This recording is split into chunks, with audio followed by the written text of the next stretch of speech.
La semaine qui s'achève a également été marquée au Cameroun par une grande cacophonie du côté de l'Assemblée nationale. De ce côté, l'on a tout simplement eu une guerre de textes de nomination. Le premier texte du signé du président de l'Assemblée nationale a d'ailleurs été lu à la CRTV, la chaîne d'État, où on pouvait apprendre que le président de l'Assemblée nationale a limogé son directeur de cabinet, mais également son secrétaire particulier. Les bons nombres de Camerounais ont été surpris de comprendre et de lire un autre texte signé toujours par le président de l'Assemblée nationale qui venait démentir ce qui a été lu du côté du poste national. Et du coup, c'est la confusion totale. L'on ne sait pratiquement plus à quel saint se vouer. Quel est le vrai texte? Que faut-il comprendre du côté de l'Assemblée nationale? Je commence par le professeur Mathias Eriko Wanangini. Assemblée nationale au Cameroun, finalement, qui dirige? Qu'est-ce que j'en sais? Bon, l'Assemblée nationale est dirigée par le très honorable Kavaye Djibril, qui en est le président. Les problèmes qui se posent concernent l'administration de l'Assemblée nationale, parce que si l'Assemblée nationale est un organe de pouvoir législatif, cet organe est accompagné donc par un organe administratif. Et c'est visiblement au niveau de l'organe administratif qu'il y a des batailles de positionnement entre des gens qui font partie de l'entourage du président de l'Assemblée nationale. Et c'est peut-être ça, c'est sûrement ça qui a provoqué cette situation. Professeur, regardez le microphone justement. Sur le plan purement politique, comment on peut interpréter ce que j'appelle ici un tel incident? Parce que c'est quand même un incident. Oui, si on voit des textes contradictoires, voilà, concernant les mêmes positions. Et signé par la même personnalité. Au sein de l'Assemblée nationale, évidemment, ça donne lieu à des analyses en ce sens. Mais si on regarde la question du point de vue institutionnel, tant qu'il n'y a donc pas un troisième texte qui vient démentir le deuxième, ça veut dire que c'est le deuxième qui est le texte pertinent. Ah bon? Oui. Pourquoi? Parce que si le premier texte est considéré comme un faux, alors qu'il est vrai, et qu'il y a un deuxième texte qui lui est faux, c'est-à-dire n'émane pas de l'autorité, dans une situation comme celle-là, l'autorité avisée de la situation va corriger. Par contre, si l'autorité ne corrige pas le deuxième texte, ça veut dire que c'est ça qui est sa position fondamentale. Ça devient vous comprenez là, hein? Oui, ça devient compliqué. Ça veut dire quoi? Ça veut dire concrètement que le premier a pu être suscité par les rivaux à l'intérieur de l'entourage de ceux qui ont été limogés. Et quand ceux-là s'en sont référés à leur patron, qui est le président de l'Assemblée nationale, il a corrigé la situation. Maintenant, si le premier était le vrai et que le deuxième est le faux, il y aurait un troisième. Ça veut dire que le président de l'Assemblée nationale viendrait dire non, non, non, non, j'ai bien dit qu'ils sont limogés. Vous comprenez? Voilà. Tenda, le professeur, on a nous fait réfléchir.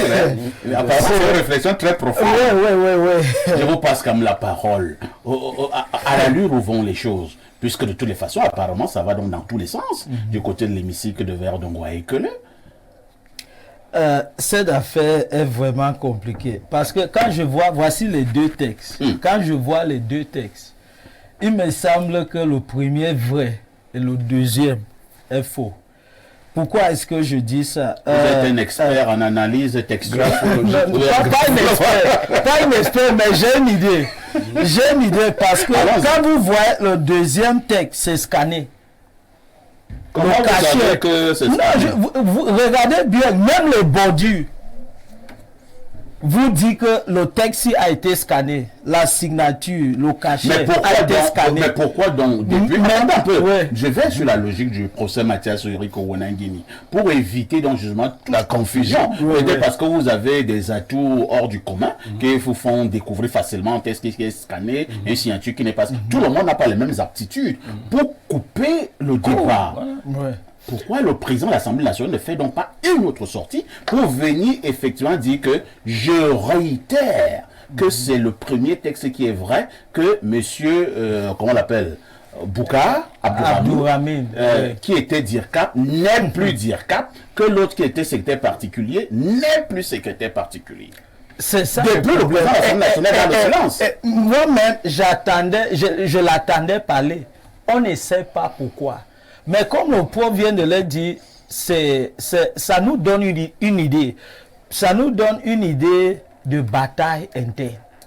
Peut-être c'est pourquoi il n'a pas décidé de faire une autre sortie officielle. Parce que jusqu'à présent, on ne sait pas qui est réellement le directeur de son cabinet. On ne sait pas. Mais si je me base sur ces deux textes, je vais dire que c'est le premier texte qui est originel. On ne sait pas pourquoi.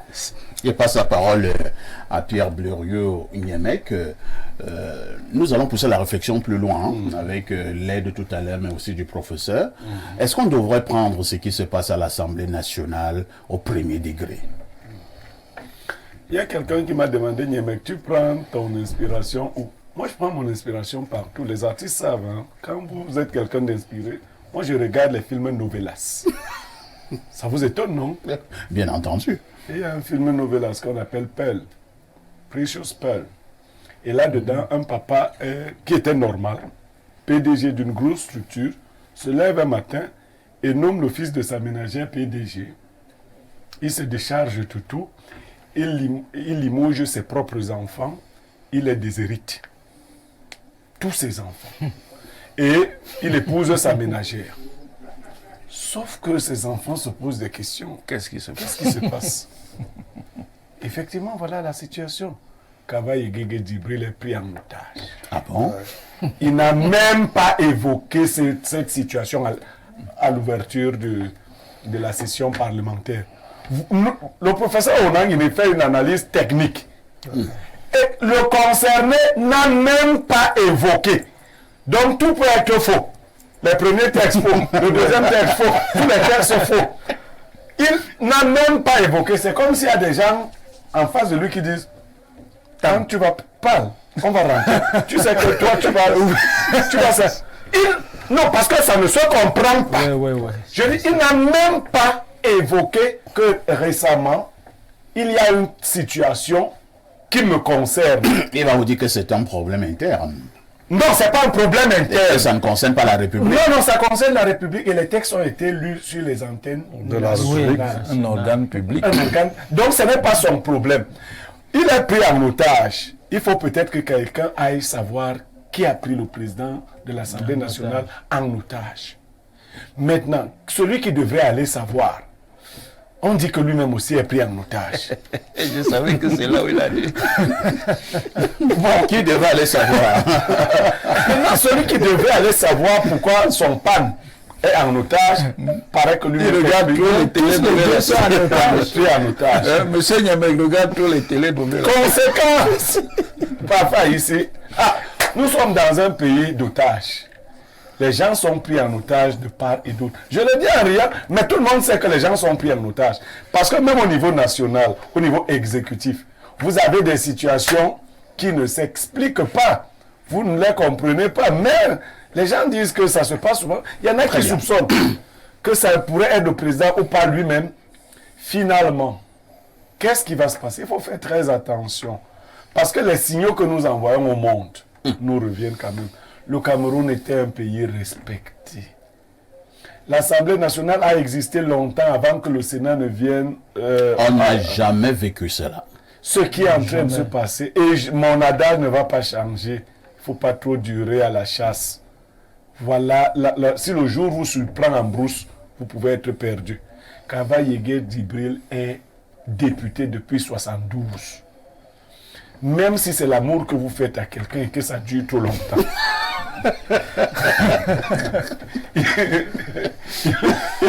Voilà les conséquences. C'est aussi la conséquence des propos tribaux. Non, d'accord. Merci Pierre Blériot.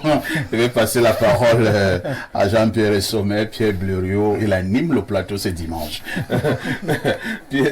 Jean-Pierre Sommet, nous parlons, nous rions, mais Blériot a fait allusion à cette situation sur le plan de l'image du pays.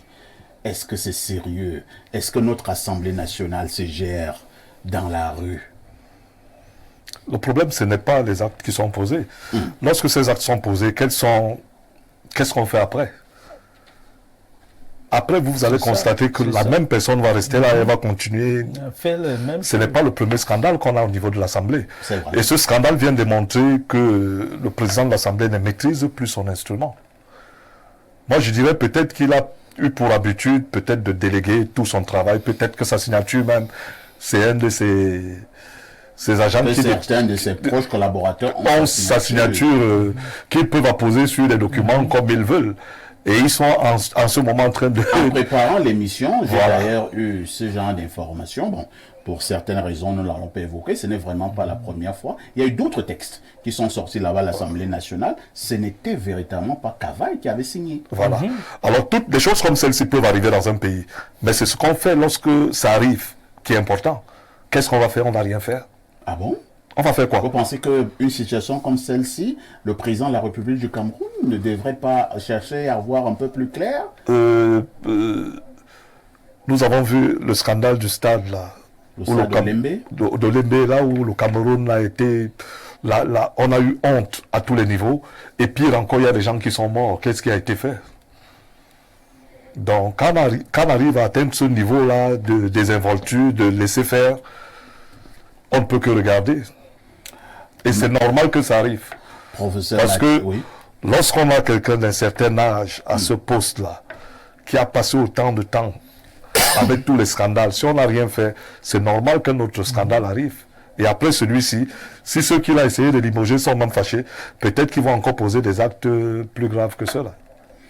Professeur Mathias Eric Ouanangini, vous n'êtes certainement pas son médecin, mais vous êtes un observateur averti des institutions de la République et ceux qui les dirigent. Avez-vous l'impression, la profonde impression que le président Cavaille a encore toutes ses aptitudes de diriger l'Assemblée nationale?